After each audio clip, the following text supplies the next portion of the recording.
Hello and welcome to AFL Tonight. I'm Ruby Slasher. It's great to have your company. These are our top stories. The Suns enjoy a taste of prime time as they prepare to open their season against the Cats. We'll hear from both sides shortly. Collingwood coach Craig McRae responds to rumours about his personal and professional life. And no laughing matter for the Saints as Max King suffers another setback. Well, Gold Coast's quest for back-to-back finals appearances begins tonight when they host Geelong. The Cats are coming off a comprehensive grand final defeat and will be without two of their biggest stars. David Zita is at People First Stadium ahead of tonight's match. David, you're all over the place at the moment. So much optimism for the Suns. How are they placed heading into their opening game of the season? You're all over the place mentally as well as geographically, Ruby, but it is a great night here at Gold Coast. The weather is fantastic. It is slightly humid, but it is cooling down a bit, so the ground feels relatively dry. It looks like we should be in for good conditions unless there's some rain that comes through a bit later on, which has been forecast. Now, there was some good news for the Suns today before the matches even started, and that's that Jamarra Ugle-Hagan had a successful hit out in the seconds. He was just across the road here from People First Stadium. He kicked a goal in the first half. He looked lively around contests, so his redemption arc, his footy story, his footy comeback at the Gold Coast Suns could be something that could come to fruition. So as you're seeing there, some of Jamarra Ugle-Hagan in his first, I think, official proper outing as a Gold Coast Sun, and now we wait to see when he's ready to make the move into the senior side. As Damien Hubwick said, he's not going to take any risks. He's missed a lot of footy. They don't want to rush him. Now, speaking of people who may be missing some footy, there's a couple of Geelong stars who are missing football tonight. So Andrew Mackie, the head of footy at the Cats, joins us. Mac, thanks for joining us on AFL Tonight. Jeremy Cameron, Patrick Dangerfield. Now, Chris Scott said during the week Jezza was playing. So what's changed from then until now? We had a couple of we had a main session to get through after Chris's press conference. So, yeah, Jez is probably close, but a couple of days short, really. And same with Pat, really. It's early in the season. It's opening round. We just don't want to take the risk. They're very close, but, great opportunity for a few of our other guys, and looking forward to see what they can do. So the danger thing seemed to take us by surprise because he wasn't on the injury list. So when did this occur to you? When did he cop this injury, and what's the severity of it at this stage? He's actually had a knock for a couple of weeks, but he was able to play a bit of the Carlton game. We sort of managed minutes off the Origin, and then probably just didn't. We all thought that he was probably going to get there coming off that 9-day break from Carlton to tonight, but it just didn't heal as quickly as we thought. So unfortunately, not able to get here tonight. We didn't name him in the team. Like I said, we had main training Tuesday afternoon after Chris's presser, and the injury list goes out then. So timing with these things not ideal, but from our point of view, it just wasn't worth the risk. He close. He'll be good to go next week, and Jez will too. They had a good session today in Geelong. So close, but not here tonight. Chris Scott had some really strong words to say about Tanner Bruin and what he endured last year. Does it feel almost like he's a new recruit for you guys, because he wasn't playing at all and now he's playing, and it looks like he's playing a pretty good role across the pre-season at least? Oh yeah, it's exciting for Tanner. It's exciting for us and everyone involved to have him back out tonight. So yeah, it's his first proper game in a fair while. So we should remember that. But yeah, just to have him back playing footy's great. We feel he can throughout the year really build and play a significant role for us. As you said, he's played a little bit in the back half in the pre-season, done some really good things there. We'll still use him through the midfield throughout times, but really looking forward to a few years of being at our club and what that is, and the transition from him into the Cats and what that can be going forward. You don't really play as real rank underdogs in most seasons. You're so consistent, but this time around it seems like a couple of key players missing. You're definitely the underdogs coming into the match from the outsider point of view. How have you approached this clash with the Suns, given how fancied they are in 2026? Oh yeah, we're optimistic about what we can be, and we're probably focusing on the game style that we want to play and what we're going to bring. We've always got to have a look at the opposition, and the Gold Coast have done a great job in transitioning their list and where that sits and the opportunity that they have. But right now, really looking forward to what we can do, and it starts tonight. And like I said, a couple of blokes missing tonight, but great opportunity for our guys, and it's a great feeling, and this will be a good night. Last one from me. I know it might be a bit of a deeper question, but what can you do this year, because your list hasn't changed too much, to bridge the gap with the Lions that we saw was a pretty big one in the granny last year? Where can you make up some ground? Yeah, I'm not sure it's as big as what. The half-time scores a level. I won't sort of go back too much. We're really clear on the team that the Lions can be, and it feels like everyone's chasing them a bit. So we are no different, but we're a new team this year, like everyone else. Brisbane a new team too. Just excited about what our group can do. Got a lot of talent, got a great coaching staff, high performance team. They've done a great job. Looking forward to see where it lands. Thanks for your time, Mac. We appreciate it. Good on you, Dave. Get away. Thanks. Get ready for the game. Obviously, a massive clash tonight between the Cats and the Suns. The second game of the season. We saw what happened last night. It was unbelievable how Sydney just pulled away in the third quarter. Whether the Suns can do similar against an undermanned Cats, it seems like Andrew Mackey's relatively confident they've got what it takes, but we'll know very shortly when the ball is balled up to start the second game of the season. So very exciting times, Ruby, and we'll have a bit more from both camps, obviously, particularly the Gold Coast Suns camp and Alistair Lynch coming up a bit later on in the program as we build up to the opening bounce, I can't keep saying that, Ruby, the opening ball up of the 2026 season. It's going to take some time getting used to that, sorry. We'll get used to it halfway through the season. David, thank you very much. We'll check back in shortly. Craig McRae has shut down speculation. He was approached by Carlton to coach the Blues. Rumours have been flying around about McCrae, the Pies coach admitting he's disappointed about incorrect stories regarding his private life. Untrue, irresponsible and unfair. That's what Collingwood called rumours about Craig McRae's personal life. The statement this week from the club defending their coach. A lot of things written that aren't true, and I've addressed that. And it's a crazy world we're in at times, and it's just become a little bit annoying. And it was nice to get on the front foot, and really nice to have support that people just know my values and morals. I'm really comfortable in my values and morals, and what people say about me, I can't control. The rumours had become so rampant, McCrae decided to address his players in a meeting to clear the air. This is factual. It was like 10 seconds of a 30-minute meeting. It was just addressing the world we're in. Despite the club's extreme frustration with the situation, the coach says he won't take the matter any further. My private life, we are very comfortable. My wife and I have never been happier, and what others write about us, we can never control that, as you can't. And am I disappointed? Yeah, but I'm not a victim. I'm here to do my job, and how good's have the footy back, eh? How good's that? Sorry, Craig, just one more question about some speculation. It was reported on Friday McCrae was approached by Graham Wright to coach the Blues.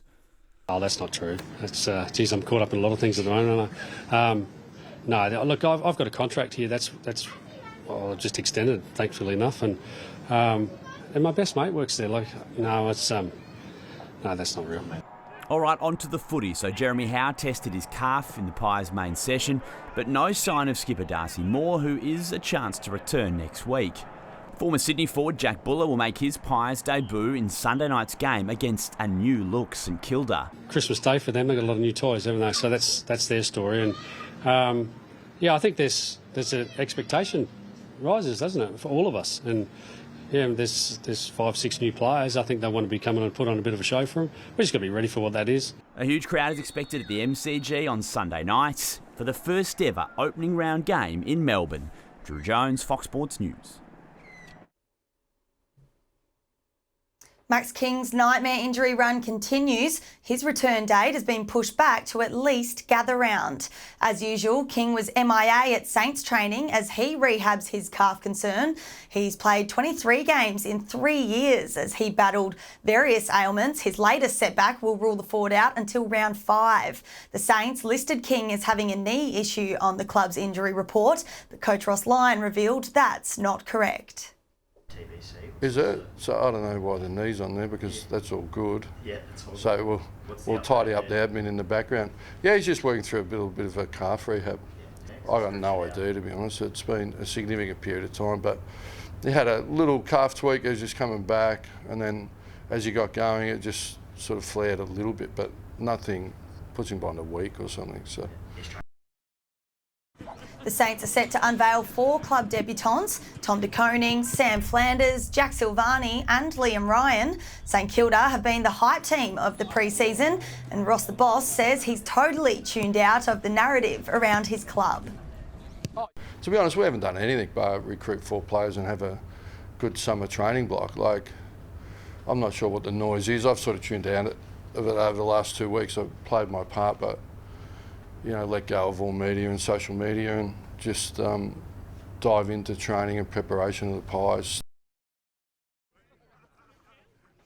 The Saints are expecting to have the biggest home and away crowd in the club's history come Sunday night's clash with Collingwood. The current record stands at 81,386. Western Bulldogs stars Sam Darcy and defender Bailey Dale have both trained at the Gabba on the eve of their clash with the Lions. Darcy has hip and groin niggles, while Dale injured his knee during the pre-season. After track watching the Bulldogs in the pre-season, Chris Fagan enters opening round in awe. Exceptional last week against Hawthorn. They were up and about. I actually went down and watched that game live, and I was happy when I turned up, and I walked away with a few headaches. Injury clouds hover over the Dogs, however. Sam Darcy and Bailey Dale both racing the clock to be fit for the first game of the season, even if Brisbane's coach doesn't care. Their midfield stacked, their forward line's quite brilliant, with different sorts of options and challenges for us.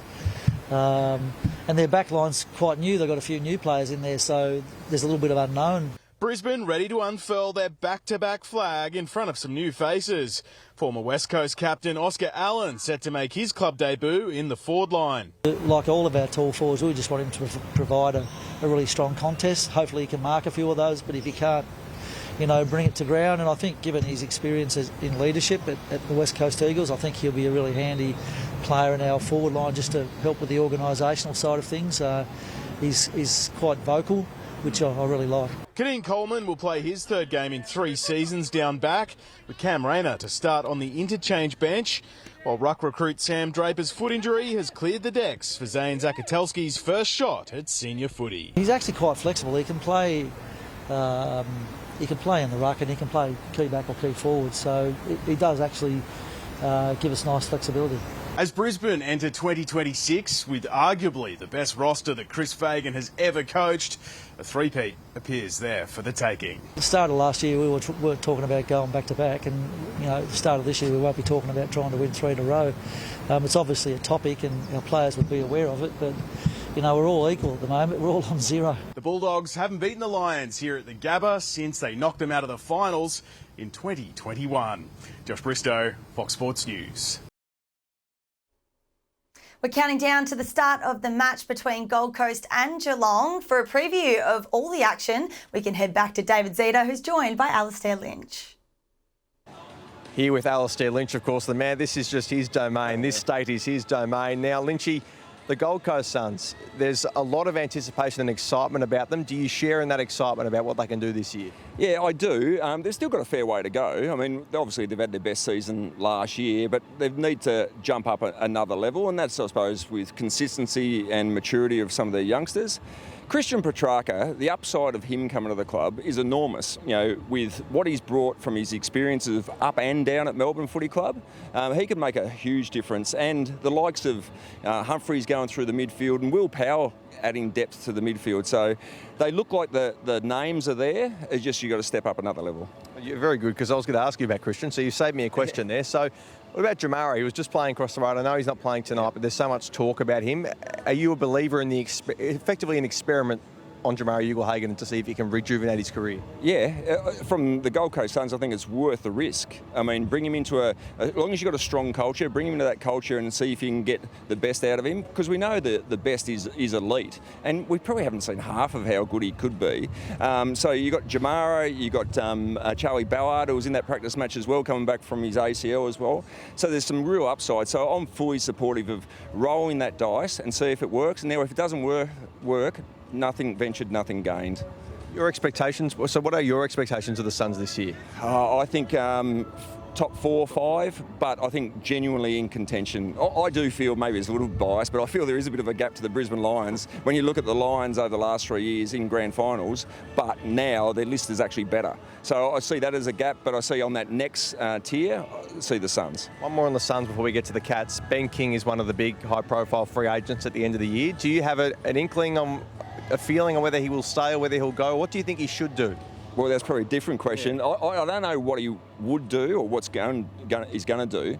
What I'd be doing, what I think he should do, is I'd be signing at the end of the year for 2 years. Okay. So they're just stepping up. He's gone through a few tough years here and they're starting to actually get up there where they've won a final now. In 2 years' time, he'll know whether they're progressing, might have a premiership under his belt or might have 2 premierships under his belt. Now, if they happen to go backwards and he wanted to go then. But I think he'd be crazy to leave when there's this opportunity here of such an exciting period for the club. So if it means he's giving up maybe 300 or 500k, 600k, you think it's all right for a couple of years and take the risk about your body? Well, there's always that risk in professional sport, but let's face it, he's going to be either very rich or very, very rich. So he'll be all right. And Geelong, what about them? Now, they've been rich in success over the journey, but they are, I think they're playing with a hand tied behind their back almost at the players they got out tonight. Do you see them contending again? What are your expectations of Geelong? Yeah, I do, because at their best, they certainly are such a well-drilled professional team, and they have got some youngsters coming through. So I think that their ageing list is still a question mark. How long can Dangerfield stay at that very high level?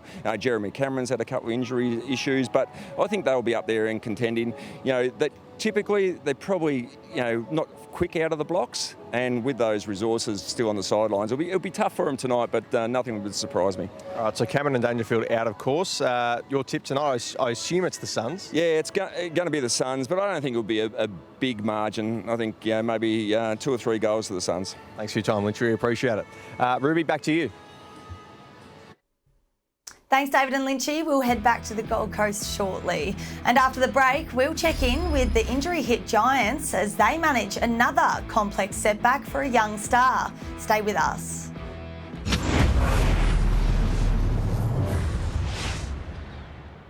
Welcome back to AFL Tonight. I'm Ruby Slasher. Gold Coast and Geelong are about to go head-to-head in a match featuring 2 top 4 fancies. David Zeta has been covering all the build-up and he can bring us the latest from the Suns. With Suns GM of footy, Craig Cameron. Craig, fantastic to have you here on AFL Tonight. Let's just start just across the road here. Jamara Ugle-Hagen's having hit out in the seconds. Just talk us through Jamara and his progress. I know he's not out there tonight, but how he's tracking. No, he's had a really good pre-season. Played in the 2 practice games, or the community game last week. We just felt that he's not quite ready for the level. Like he was scratchy in the community game. It's another step up to a real AFL game. We don't want to set him up to fail. We want him to be in good nick when he comes in. Hasn't played for 400 days or so it just reminds us how tough the game is. That he's an immense talent, but he's still got to get the conditioning in and do everything right to play. So, yeah. I was in Sydney, fortunate enough to be in Sydney yesterday, and there's so much hype around the Sydney Swans, and you guys, the Suns, have got so much hype around you heading into this season. How aware of that, the expectation are you internally, and how bullish are you on what you can achieve in 26? Well, we're aware of it without it sort of engulfing us. I mean, being up here allows us to get away from that a little bit. I think it's important for us to be able to manage ourselves with some expectation, and we're looking forward to seeing how the season plays out and how we do deal with it. So, yeah, it's good. Christian Petrarca seems like a forgotten man, really, because of all the talk about Jamara, I know, obviously, and the circumstances surrounding his arrival, but how impressed have you been with Christian, and what version of him will we see at the Suns this year? So he stepped in straight away, and he's a pro. So we have Tuke Miller up here, who's sort of our number 1 pro in terms of preparation, and Christian is matching that, so that's been great. He's had a lot of the young guys around, hopefully teaching some of them how to cook, which would be good. His role will be mid and forward, and he's fitted into our system pretty well. Matt Rowell, now I know it's just a broken. Does he need to have that much bandaging on his arm? Because he looks like some sort of he's been encapsulated by bandaging. So Matty's someone that you got to protect because he will do everything he can to try and get back early. He actually saw the specialist yesterday. All of that bandaging's come off. He's now in a glove. Things have gone as well as we could have hoped. We just need Mother Nature now to take its course and for that bone to knit. We've been pretty straight up that he won't play before the bye. We're just hoping he's back as soon as possible after. I've got one more for you, because I don't know how many times we'll have you and the fortune of talking to you. You spoke about Ballyhumphrey 1,600 times last year during the trade period. Ben King, that is a genuine one that you want to get locked away. How are things progressing with Ben, and how important is it that he stays at this football club? Things are progressing well. Ben's always taken time to make his mind up. When he makes his mind up, it's really quick, but he takes time to work through what he wants to do. He's a restricted free agent. He's entitled to think about his future at that point. Ben's a really good player. We want him to stay. There's no doubt about that. I think we've got the right environment for Ben. We feel like he's really well connected. He's in our leadership group. And our expectations are that we're a club that's going somewhere. So, yeah, we're confident, but we're also allowing him space to make his mind up. Good luck tonight, and thanks so much for joining us. No worries. Thanks, David. Thank you, David. We'll touch base very shortly. The Giants won't be rushing young key forward Aaron Cadman back as he deals with what the club describes as a tricky injury. Coach Adam Kingsley says they're taking the conservative option early in the season. The 22-year-old has been ruled out of the opening 2 weeks with ongoing pelvic soreness. It is a tricky injury. It's lower back, one that you kind of think will settle, but you're never quite sure. It can settle faster than what you expect too. So, we'll be pretty gentle with him. We're not going to push him in this part of the season to get back before he needs to. So. The Giants will welcome back midfielder Finn Callaghan from injury for their opening round game, with recruit Clayton Oliver also available. Captain Toby Green is expected to join the duo in the midfield as his minutes in the centre increase. To be flexible. We'll play him where we think we need him. He'll play more midfield. Don't know if that'll be 100% midfield. I don't know if it'll be 20%. Sort of see how the game's playing out, where we need him, how he's playing, is he contributing. GWS begin their 2026 season with an elimination final rematch against Hawthorn at NG Stadium on Saturday night. Hawthorn will have a new leadership team when it takes on GWS tomorrow. Jai Newcombe has been elevated to co-captain alongside incumbent James Sicily. After a prelim final exit, the Hawks are hoping to go a step further this year, with Newcombe leading from the front. Something I pride myself on is being, performing at a consistent level at AFL level, and it certainly makes being a leader a lot easier when you're able to do that. So, I've been fortunate in that sense. Will you be a lead by example guy, or are you going to be loud with the guys, or is it relationship building? Like, what are you going to be focusing on? Yeah, I mean, action-based is definitely my strength, but, in terms of, pushing myself and others, leading from the front, but driving a standard that we accept at Hawthorn is definitely my go. And I mean, we've all got the nurturing side when we need it as well. It's not something that I shy away from. More than happy to be having those conversations and be a relaxed figure when I need to be. So it's not all about being the tough inside mid that you see on the field all the time. Connor McDonald, it seems like he's had a really strong pre-season. Do you think we'll see him through the midfield, or is sort of half forward his slot? No, he'll definitely feature at various stages, no doubt. We're quite lucky that we've got sort of 3 or 4 small forwards that are more than capable to play through there as well.